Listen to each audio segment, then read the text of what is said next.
Welcome, adventurers, to the Recall to Adventure podcast, where we're celebrating 25 years of Islands of Adventure. We'll be sitting down with some of the original show producers, animators, engineers, and designers for Universal Orlando Resort's Second Gate. We are your hosts, Holly and Maya. And now, for this episode, we are joined by Bob Shreve, who is the show producer for Jurassic Park. Thank you so much for joining us. Thank you. It's good to be here.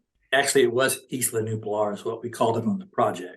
Isla Nublar. All the other stuff was developed afterwards. Oh, interesting. Here we go. This is what we're here to get into. Yeah. Before we get into all that, though, how did you get started in the theme park industry? It's a long story. I was a theater techie. I went to grad school in West Virginia, and West Virginia at the time was rolling in money, and they built a new theater and museum complex on the Capitol grounds in Charleston, and put out feelers wanting to hire somebody to come in and be the stage technician for the state theater. And I applied and got hired. And it quickly blew up.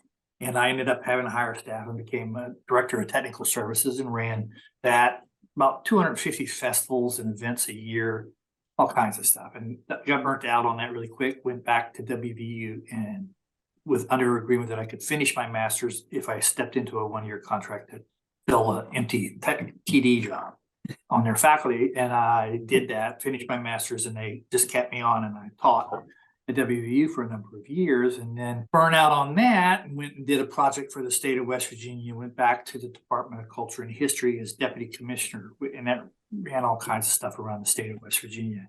But I got a call from one of my former students at WVU. He was probably one of my most talented students, and he had left and ended up working for Joseph Papp in New York, and amongst other things, and then got hired by Jim Henson at the Muppets. And at that time, the Hensons and Disney were in cahoots, and Jim Henson was in the process of selling the Muppets to Disney. When Disney met this young man, they took him to LA and made him part of WDI to work on some stuff there.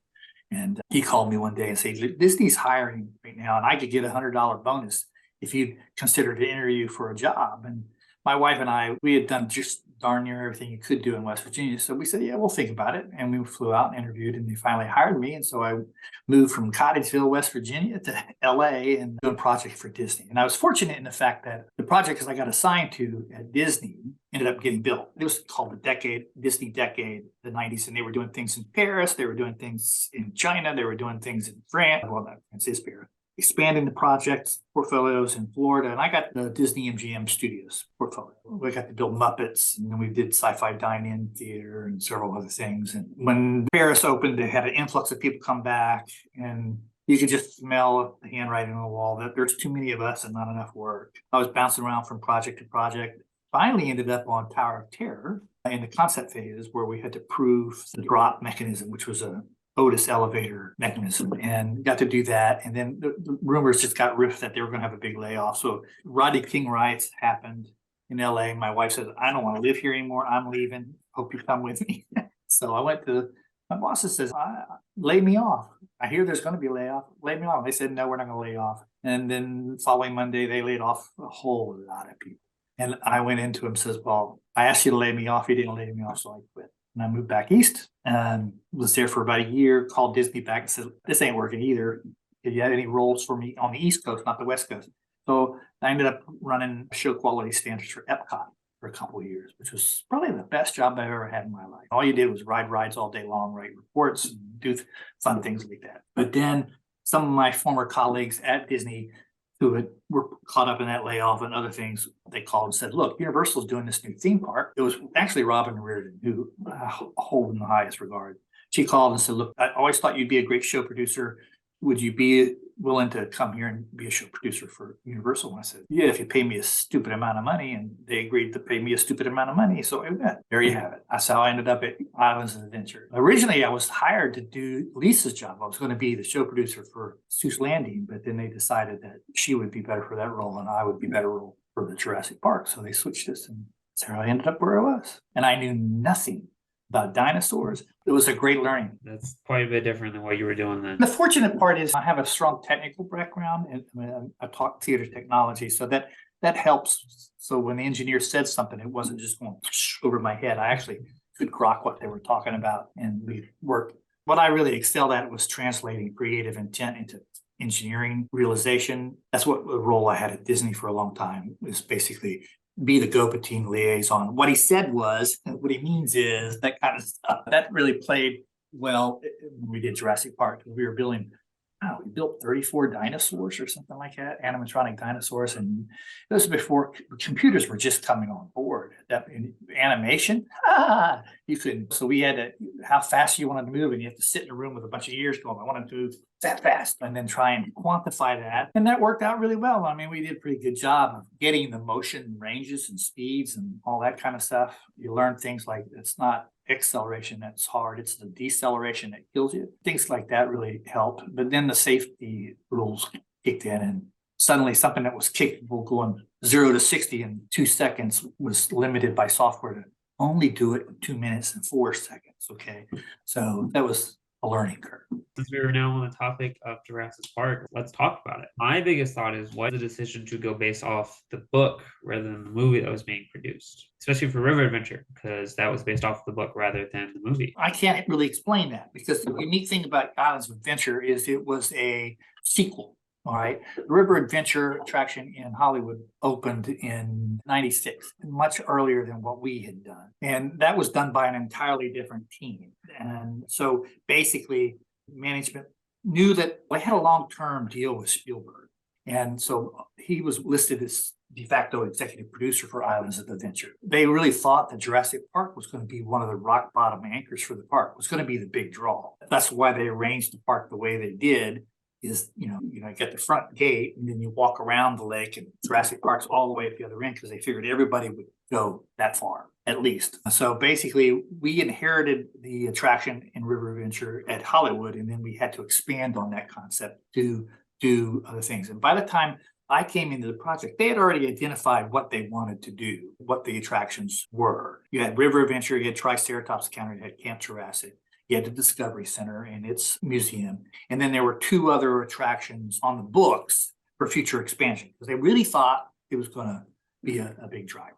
And that's why you saw the 2 expansion areas at IOA were on either side of Jurassic Park, and they could expand into those if needs be. Didn't work out that way. Yeah, there's a big monkey sitting over there now. Yeah. And this is the thing called Wizarding World of Harry Potter. He had took a little too. So I don't know. I can't really honestly say which led the charge there, the book or the movie. I would always assume, because Spielberg was involved, it was more about his vision in the movie. I mean, we had a lot of early conversations with Stan Winston about what dinosaurs were. And we tried really hard to get Stan Winston to step into the role of manufacturing and creating the dinosaurs for the park. But he was just too busy. So he hooked us up with another person who actually did a tremendous job. What was it like working with Spielberg? Because I'm sure as executive producer and having to work in Jurassic Park, that he came to visit every once in a while to check in on it, right? He did, but when Steve Spielberg was on site, we were put in a corner. And I don't mean that in a negative way. You have to understand the teams that built UIOA, there was probably 350 people involved in that park. The way a park is built is you have to have somebody who is the mindset and driver of that process. In that role, you really had a couple people at IOA, and that would have been Mark Woodbury, okay, who was the titular creative head of the project. But then he had Dale Mason, who was also the big visionary. He was the executive show designer. And those 2 were the ones that really drove all the teams and said, yes, I like that. No, I don't. I'm going to do it this way. And concepted it. So they were the ones that really met with the Spielberg when he came on site. He didn't really come to the site too often. Mainly he did when we really early and then really late, but mostly they went to Hollywood and did updates out there. But those were the guys who would do that. I probably met Steven Spielberg once the entire project. And the sad thing is I was a spitting image of Steven Spielberg at that point. The glasses, the long hair, the ball cap. I would get cornered by people in the park all the time. No, Steven Spielberg's here, Steven Spielberg. I had one lady insist we were testing to ride River Adventure, and I got on a boat. It was during soft open, and I got on a boat all by myself. I said, give me the boat. I got to go check timing. And they said, fine. And I got on the boat and got off the right and was walking out of the attraction. And this lady comes running up, waving the photograph. says, Mr. Spielberg, will you sign my photograph? She had a picture of me in the boat, okay? And I said, ma'am, I'm not Steven Spielberg. I showed her my ID and everything like that. And she stood there for a minute and said, nobody will know. I said, oh, okay. Best wishes, Steven. That is hilarious. If you're going to be mistaken for somebody, I'll take Steven Spielberg. Yeah. Oh, that's good. That is hilarious. As I started training recently, it was like day one. They told me the T-Rex's name is Tiffany, and they told me a story about it. I didn't know nothing about this, I'll tell you. Oh, Tiffany, Terror of the Deep. I don't think we would have named her Tiffany. I don't know that we ever called her. The T-Rex was just a T-Rex. Now, the Triceratops each had names. And that's the only way we could tell them apart, but the T-Rex was the T-Rex. That Triceratops project was probably the singular most unique thing I've ever tried to do in my life. Okay, when we started that project, and I was stupid enough to even say yes to do it, because I just didn't know what I was doing. If knowing what I know now, I'd have said, you guys are smoking something really wacky and you need to think about this, okay? But we tried to make it as a sentient, robotic entity as we could. We wanted it to react to colors. We wanted it to do all kinds of things. We wanted to have one fixed leg and have 3 articulate legs so that you really walked into the room and felt that you were in the presence of something that was living. So it breathes, it pees, it sneezed and sprayed water on you. It did all fully articulated mouth, eyelids, irises. The rib cage expanded and contracted, and we only had 1 foot that actually could move. Okay, the other 3 we ended up had in such an advanced hydraulic and so many functions that we had to use 3 legs as supply trunks for it to get all the stuff inside of the body. That was a tremendously fun project. Okay, and we named each one of them because they were so complicated. They each had a personality. We knew there was 3 of them. Each had their paddock, so it was just simpler to name them. And we put their name on the paddock, so it was just simpler to do that. For River Adventure, there was never a need. There was just you had the T-Rex, you had a Patasaur, you had the. I don't even remember the name of the dinosaurs anymore. The spitting things. It's more about where they were placed along the ride than anything else. Right. So we didn't really name them so much. We were too busy doing other stuff. That makes sense. So the Triceratops I never got to see them, but from what I have seen the footage of, they were really amazing. Yeah, sadly, I never got to experience it either. Yeah. Not many people did, sadly. I mean, they were a challenge to keep functioning. They had so many functions. And I mean, literally, the way they were engineered, the way they had to be engineered to create the sense of mobility was if you did have a failure, they could literally topple over. There was one controls engineer. The company that did controls and the engineering for the figures were a company named Spar out of Canada. They were the ones that did the space arm for the shuttle. And we thought they'll get it together. And they did, but since we were trying so many different things in a compressed period of time, they just made it really fun. And Universal had one controls engineer who could figure out what the problems were and keep the thing running. And then they picked him off one day and he quit, and then it just went to hell in a handbasket after that. So they couldn't keep it running. And they were costly. They were just ridiculously costly. It was a great idea on paper, but the realization of it proved to be a major challenge. Technologically, we weren't quite where we needed to be to pull that off. I think you could do it today. I think they are doing it. What Disney is doing with robotics right now is mind-blowing. But back then, it was still in an infancy. We had hints of things that you could do, but they weren't really practical. I would love to see it come back one day. And I think with that Raptor coaster and the uptick and they got off that thing, I don't think that's going to happen. Yeah, unfortunately. Well, what are your thoughts on Velocicoaster? I haven't seen it yet, to be honest, but it looks stunning. The only thing that disturbed me, I knew that at some point in time, in fact, I tried, at some point in time, we have to really check what we're doing here with Triceratops in terms of the long range prognosis here. And the prognosis was it's not going to survive. And what are you going to do in this spot when it's right in the middle of your land and you have to change something out? The only thing that disturbs me about the Velociraptor project is it took over that site behind the Discovery Center. Yeah. They worked really hard and we were beat about the Head and Shoulders constantly about preserving that shot from across the lagoon. But you know what? At the same time, the Discovery Center sitting in nestled behind it. It's just like a Hulk. When you go to Jurassic Park and look back to the front, it's the same kind of thing. You want to go over there. What is that? You want to go over and see that. And that part of it is good. And from all accounts, it's a butt-kicking roller coaster. So that's a good thing. So I have mixed feelings. I knew it was going to happen someday. So you mentioned the Discovery Center. Talk a little bit about the design process behind that, because it looks similar to the way that it does in the movies. We tried to stay as true to the movie version of the center as we could. A lot of the details in the architecture and stuff like that. I really wanted to do a real fast roof on it, but Mark Woodbury said no, because it'll go gray, and I don't want gray in my park. I want it to stay yellow. So that is a synthetic fiberglass technique that we developed to skin that roof in. The interesting is that when we got on site for the first time, that part right there, that is all Florida swamp lands right there. And where the Discovery Center sits was the swampiest part of the whole area of the whole site. When they dug the lagoon out, they took all the dirt and piled it right where the Discovery Center is. And it sat that way for a year and a half.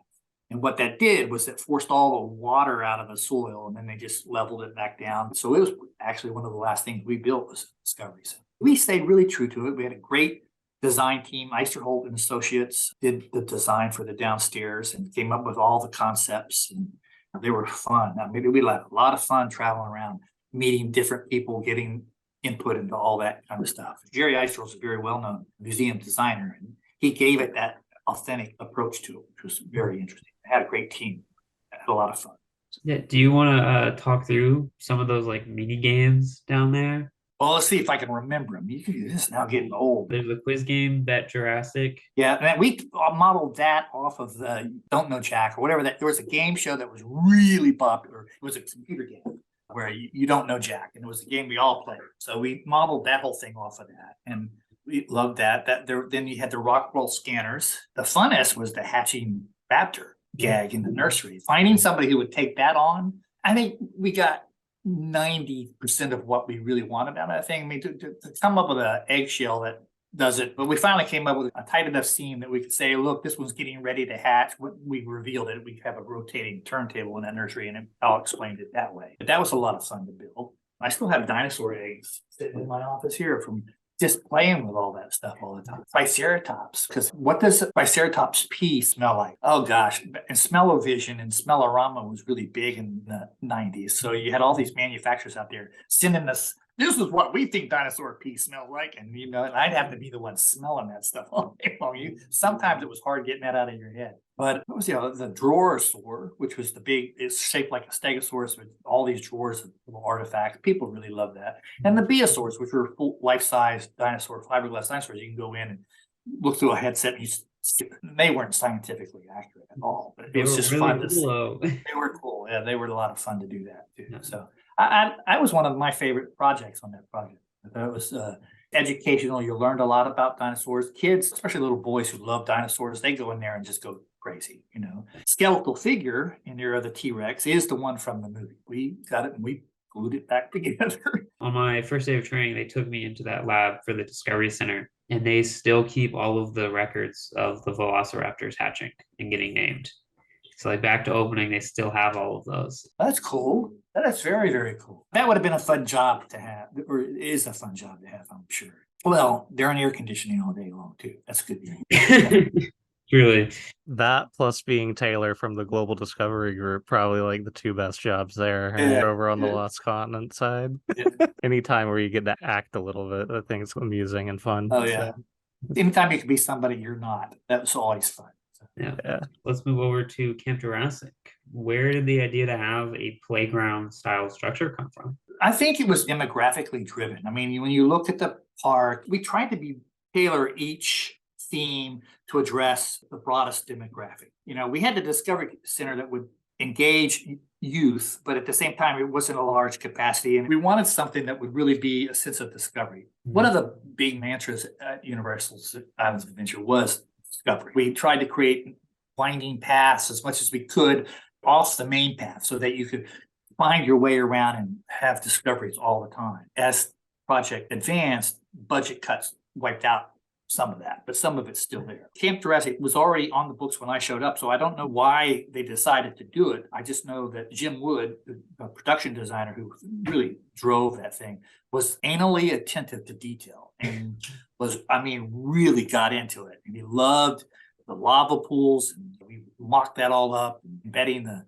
gems and the amber into the walls and doing all that stuff. It was just That was a fun project too, hiding the slide inside of a skeletal head of a T-Rex, things that the water guns in the paddock. It was fun, but it was intended just to pull people off the main path and keep them occupied. Pteranodon Flyer was supposed to be a major ride for the park, but we realized because of capacity and demand that it just couldn't fulfill that role. And I think everybody fell in love with that ride, especially if you've ever ridden it. It's just a magical little ride. So we said, we're not going to double it. We're not going to triple it. We're just going to limit it. So we just said the only way to limit it is an adult can get on it if they're accompanying a child. But this is mainly you have to be this tall or lower to get on this ride. It worked. And I was saddened by the fact that it wasn't full access to that thing. But at the same time, I fully understand and fully support the decision that we made. It's a unique attribute. And nobody's pulled off that kind of ride with the kind of capacity a theme park needs. It's a very thrilling ride for a child that age. I think it's exactly what they want out of it. It's a wee. It's what I call a wee. It's just a fun little ride. So that's the best way to describe it, I think. Yeah, that's cool to hear about because, like, definitely the whole Amber Mine theme and everything at Camp Jurassic is just so unique. It's cool. It's a great way to integrate it into the story of Jurassic Park and come up with something new. And to embody that sense of discovery, that's Jim just took that to heart and he just created meandering pathways. And it's really interesting. The year we opened, you could walk directly in a straight line from Camp Jurassic to Thunder Falls. Just walk. Now you couldn't do that unless you had 5 machetes and a chainsaw in your pocket. Yep. It's Mark Piskowski, who's the landscape architect, did a tremendous job of vision of what this. You want a jungle? I'll give you a jungle. We couldn't afford mature trees. So we made a big deal outside of the Discovery Center, the front side of it. There's a pond. And it was a recirculatory pond. It was the fresh water filter for the lagoon. I don't know if they're still doing this, and more likely not, but it was designed to be the filtration system to keep the water fresh in the lagoon. But we knew we wanted to have a signature tree there, and some Hurricane Andrew, I guess it was, had not occurred too far in the future in Florida. So we went south to find something that would represent 2 things. We wanted a banyan tree, and then we wanted a multiple palm that had more than 1 trunk. It had to have several. We wanted 5, and we found one with 5. But the other problem is you don't move a 5-trunk palm tree very easily. So we got that in there. Even when the mound of dirt was still there, we knew exactly where we wanted that tree to be planted. They came in, I think it was probably 96. We were just starting on site. We planted that tree. That was the first tree planted at Jurassic Park. And then in the scene 2, we had a banyan tree in Camp Jurassic. That was supposed to be a big showpiece, a big old banyan tree. So we went down south. Mark went down south, earmarked the tree. It was a beautiful tree. Hired a guy to transport it from South Florida up to Orlando and plant it. Unfortunately, he left a few words out of the scope of work. And this guy, he hacked the hell out of it to get it onto a truck and bring it up there. So by the time it got to Orlando, it was a shell of its former self. So we had to go find another tree. And we took that tree and we put it in scene 2 in River Adventure. Okay. And that's just as you round the corner and the gates open, that if you look off to the right, you'll see a big tree, banyan tree. That was the original banyan tree for Camp Jurassic. The one for Camp Jurassic, we went and found and planted it. It didn't do as well growing as that one that we rejected. 4 or 5 years later, that tree took off like a banshee, man. We should have left it. It wanted that starring role, and by God, it lived up to it. It's a beautiful tree. So we had a lot of landscaping to do, And then the sound wall, that was another big ad late in the project. And the neighbors started worrying about noise from the park. So we ended up having to do huge sound walls along that whole west side of the park. Yeah, so talking about scenery, talking about the tropical feeling of the park, there's so many ways we could branch off of that, but I guess there's a lot of photo opportunities for the park, like dinosaurs and jeeps and everything scattered about the land. So could you talk about coming up with some of those? We really didn't. That was a product of the park operations more than us. I mean, I'm trying to think back. Did we create any photo ops? I mean, other than the splashdown lagoon right there outside of Thunder Falls, we knew that would be a photo opportunity, but we didn't want to put anything there. You're catching the boat coming down and making a big wave, all that. Most of the other stuff, I mean, the T-Rex and the raptors coming out of the bushes along the parkway, that all came much later. We didn't have anything to do with it. We did go back in several years. I had a hand in where we did the walk around with the baby Triceratops. Paul Train, who was the guy who was the art director for Triceratops, had a company. He's out of Canada. And he came up with this whole concept of a puppet. He brought it down and we took it. I was executive show producer for Universal at the time. So we went to management and said, look, this is a cool idea. You want to revitalize your park? And they bought it. After that, then I see they're just stuffing dinosaurs everywhere, which is good. Yeah. You go to Jurassic Park to see a dinosaur. Yeah, truly. Yeah, and I'm happy that you brought up Thunder Falls Terrace, because not only is the theming of that restaurant great, but it's so cool that from the restaurant itself, you're able to see that photo op of like the splashdown of the ride. Yeah, John Lamanis was the art director for all the facilities. That restaurant, he outdid himself on. I mean, it's a really wonderful, inviting theme inside of it. It really has a nice tropical flair. You know, you feel like you're stepping into an island somewhere. You know, it's just, he did a really, really good job. Yeah, that and also the Pizza Predatoria as well. The sign outside of it of the two dinosaurs. Yeah, Wayne Clark, he was proud of that sign. It worked for maybe a little while and then it broke and they never fixed it for many, many years, but I hear they got it working. But it's based on it came off the concept that as you get bumped off course in the river adventure and go through that thing, that you have the two little dinosaurs fighting over a piece of cloth. So he said, why don't we turn that into a pizza? There we are. Yeah. It's good. It's great. Looking back at your time working on the park, is there anything that you would want to go back and change? I think I would have argued more about Triceratops and really advanced the concept that it wasn't quite ready yet. But one of the drivers on all of that was budget. I mean, the project ended up over budget. There's no secret about that. But we really tried hard to try and balance. You had a major attraction, a medium attraction, and a small attraction. Where Triceratops fit in was the medium attraction. It was, I think the total budget at that point in time was in the vicinity of $12 million or something like that, which was ridiculous. Even then, hell, the dinosaurs alone cost $12 million. But River Adventure itself, it was a very expensive ride to produce, and they knew that because they'd already built one. Okay, so they said, that's your big money thing. You don't get any more than that. You got to do everything else. Okay, so to come up with, we had lots of concepts on the book. We had a Jeep ride, we had a helicopter ride, we had all kinds of stuff, but they were indoor, which in hindsight would have been a smart thing to do. But they were none of them were $1 million.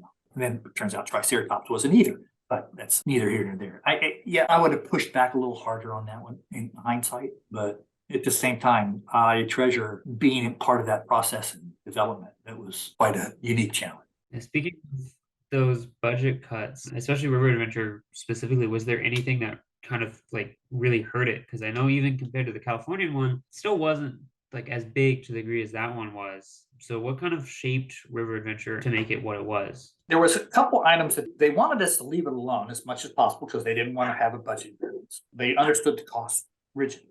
But the biggest issues that we had creatively were two things. We didn't like the motion profiles of some of the dinosaurs, and we didn't like the Jeep drop gag in Hollywood. It didn't work. It was not threatening at all. So we were challenged to try and come up with something else. So we came up with a Raptor cage drop and had a company come in and engineer that. And it's pretty effective if the boat timing's right. One thing you learn on a water ride is you don't control too much. We got to speed up here. So Mark, this doesn't have a motor, okay? It moves as fast as the water pushes it, okay? So I'm proud of all the dinosaurs except for the Apatosaur. The Apatosaur, the motion that we were asking for, where it raises its heads up and then turns and looks at you, is something that the engineers just could not figure. And they tried all kinds of different joints and we just never got it to work right. And coupled with the fact that the silicone, which is the skin, the load limit it imposes on the mechanisms is astronomical. It's not astronomical. It's just a lot. So you're just having to move all this weight around. And I pity those poor figure finishing guys that have to go in there and peel that skin off, do some repairs and put it back on. And it's a lot of weight, especially something that long and that big. But other than that, I was happy with the way most things turned out. I think the River Adventure is a fun ride, although that drop is pretty thrilling. Yeah. And again, if the boat's in the right spot when it's supposed to, the Jeep drop works very well. I think the T-Rex works very well. There are times we can't use chemical fog, so we had to rely on knee fog. Creates a very caustic environment, but at the same time is really effective on certain days, extremely too effective on other days, and then non-existent on other days. So it's just because of the atmospheric conditions have to be right for that to work. And that's the other challenge. But, all in all, I'm very proud of Jurassic Park. I consider myself fortunate to have the opportunity to go work on it with a group of people that are still near and dear to me. And they taught me a lot and launched me in a direction that I never thought I'd be in my life. So it was good. I mean, yeah, you can say you built Jurassic Park. Whereas you're like, why don't you build Jurassic World then? And it's like, well. But I think the Hollywood attraction has come up with some great solutions by incorporating Jurassic World, the underwater segment where they replaced all those really terrible dinosaurs with the underwater thing was a brilliant idea. I wish I had thought of that because that was exactly the right thing to do. You can control CG. Animatronics has lost a lot of luster in my career. I spent a lot of money on the Mummy and it on hyper costly figure there, and 40 feet and running a horse is all you need to do. If people want to engage with things, they'll engage with it, whether it's a stick figure on a banana peel. They don't care. Yeah, no, I like Jurassic Park. I think it's great. And that drop at the end of River Adventure is fantastic. It's funny, we've worked really hard to try and control that splash because you can get drenched on that ride. But again, that was another thing we just couldn't understand the dynamics, that conditions were so variable that you just sometimes you'll get on it, you'll come off dry as a tick. Other times you get on it, you'll come off soaked to the bottom. That's kind of part of the fun. I always took the garbage bag with me. That's fair. Do you think if given the opportunity to go back into Jurassic Park and overhaul it to Jurassic World from every aspect, do you think you would do it? Yeah, that'd be a fun project, especially with the technology that you have available today. I'd love to make another crack at the apatosaur. Mummy, we first got crack at computer animation, okay, and would allow us to pre-visualize everything, okay, which we couldn't do on River Adventure. It would have been, we could have had somebody draw, but it would have had no basis in reality. It had no basis in reality. But if you partner an engineer and a computer animator together and say, here's your joint locations, here's what they can and cannot do, now articulate it, we would have known exactly that we would never have liked that apatosaur. Now we have other options that we can look at that would maybe, if we can't get it to do what you want to do this, make it do this. I think the driver of that was the fact that in the opening scene in the movie, when they walk in and the apatosaur raises his head so majestically and looks at it, they were trying to recreate that moment as soon as you went through the gate. And we never quite got it. It's still pretty impressive. That's a dang gum big dinosaur right there. Yeah. That's true. Yeah. I still think it works. The gates opening and everything. I still think it's fun. I feel like that alone just sells it, is those gates opening. I think it's the best part of it all. Well, I'm glad to hear that because, that's the problem when you're on these teams and you live with it every day. You're your worst critic. It's a conversation I have to have with my creative directors all the time anymore. And say, look, you're looking at that because you're looking for that. John Q. Papa could begin on, he has no idea what he's looking at unless you tell him what he's looking at. And if that's what you don't make that what you want him to look at or change it, one or the other. That's your option. Best way to sum it up. What are you most proud of in the park? Oh, I think Discovery Center, I think I'm really proud of it. For a little dinky little thing that it was in the grand scale of stuff, it was a home run. You could spend a half a day in it and just have fun. I think River Adventure turned out, Camp Jurassic is mind-blowing, especially now that it's fully leafed out. It's just amazing the surprises that we put into everything, and that was good. I don't know if they're still there. They probably aren't. They're little things that we hid around all over the place. And Randy Prince, who was the head of the project, really had a thing about, oh, you guys are polishing the apple. They did, especially when you're in budget industries. So we made a point of hiding apples and rags everywhere. That's funny because Lisa had a very similar story. That's one of the things about on Mummy, all the hieroglyphics. I found a program online, use hieroglyphics to write. So all the hieroglyphics in that attraction say things. I won't tell you what they say, but it says all kinds. I know on Mummy there's a hieroglyphic of a hand going to the e-stop button. Yep, there is that. That's as much as I know about Mummy. There's stories everywhere. That's part of the fun of developing these things. It's just giving your own personal sense of story to it. So what is your favorite island in Islands of Adventure that isn't Jurassic Park? In terms of island and theming, I would think Lost Continent would be right up there. I think Lisa and her team did a tremendous job with Seuss Landing. They were the ones that led us to all the hurricane trees that were deformed and all that kind of stuff. So that was interesting. But hands down, Spider-Man, even today, I don't think many rides are successful in the use of technology and timing that ride. Was it blew my mind the first time I got on it. I was privileged to work on it later when we converted it from film to digital format, which was a fun process because my eyesight has never been what it needed to be, but I had a hard time grokking what I was seeing sometimes in the old film version. It was grainy and stuff, but digital format blew me away. I mean, talk about high resolution. Phil Bloom and Thierry Kube did a really good job of taking simple theatrical techniques, employing it in a unique way. And the drop scene, you drop a foot. That's it. But you feel like you just fell 30 feet. It's just amazing what they did. So very well done. Made all their careers, that's for sure. There's just been nothing like it. It's so good they've used it in 2 other rides. After IOA, I went to get a job. We all got let go, and I went to work for Showquest Studios there, which was owned by Vacoma. And we had all these clients coming in. We want a $5 million attraction. I want it to be like Spider-Man. Throw in a little bit of Jurassic Park because IOA was a hot thing and everybody wanted more and more of all that, but always had to have Spider-Man. Yeah. I said, you don't understand. We don't have that IP. You can't do it. He said, we don't need it to be Spider-Man, just like Spider-Man. I said, $5 million don't go that far. So $5 million will get you the vehicle. Yeah. But I think that was a game changer in the industry. It completely reinvented Dark Ride, really. Yep. Totally did. Yeah. Gave it a whole new meaning. So do you have any advice for those wanting to get into the theme park industry? The same advice I gave myself. Do whatever is asked. Even my SCAD students, first of all, you have to understand that theme park industry is an industry. It's a business. It has its way of doing business. It's just not, let's sit in a room, draw a bunch of pretty pictures, and come up with a cool story and go build it. There's a whole lexicon of dictionary terms and processes and things that you really need to understand.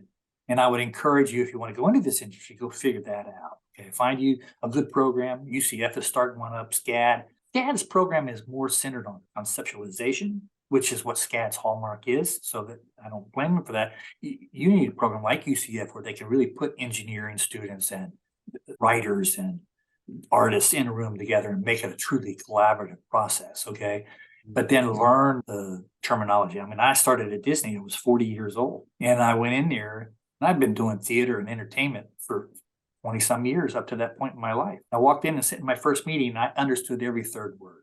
That was about it, because they were talking about things that weren't in my world anymore. So the sooner you can study that stuff, it gives you a leg up. And then when you get your leg in the door, take whatever you can get. Theme park world is a very small industry comparatively. Your future lies in what people think of you. They'll take a modest skill set over a wonderful personality and a driven person any day of the week. It's more about you saying, I'll get this done. Don't worry about it. And then you get it done. You can learn on the fly. Today, it's easy to learn on the fly. Hell, you got Google, for gosh sake. And so I really think is my only action, just be willing and be engaged. And you want to bring some level of skill set to the whole process, but you wouldn't be in this industry if you didn't have that skill set. My background is, like I said, was in theater, and I studied design.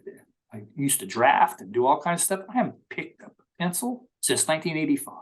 I haven't need to. That's other people's roles. My role is to talk to them, make sure this guy knows what this guy knows, and this guy knows that this guy changed this so that I can tell this guy over here. That's the key of communication, being personal, doing it in a manner that keeps everybody jazzed up and ready to do it. That's really what that is some wonderful advice. Good luck as a park ranger. They get hungry once in a while, so they may eat you. So just be on your toes. Okay? I will. So I guess for our last question, it's if you could say one thing to theme park enthusiasts who love your work, what would it be? Thank you. It was a pleasure. I mean, it truly has been a joy of my life. It really has. I feel that I'm one of the most blessed people on the face of the earth. To get to do what I've done for the last 35 years is just amazing to me, even to me. And I've got to meet wonderful people, tremendously talented people who have inspired me. All I had to do was just show up, do what I said I had to do, and they made me look good. You know? And I couldn't ask for more than that.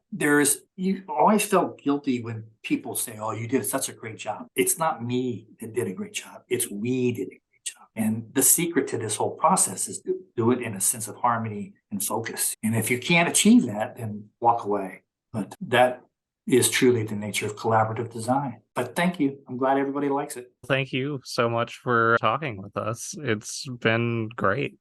It's been a pleasure meeting you both, and good luck with your podcast. Thank you. And that brings us to the end of this episode. For our next adventure, we'll be joined by Christopher Stapleton. See you there.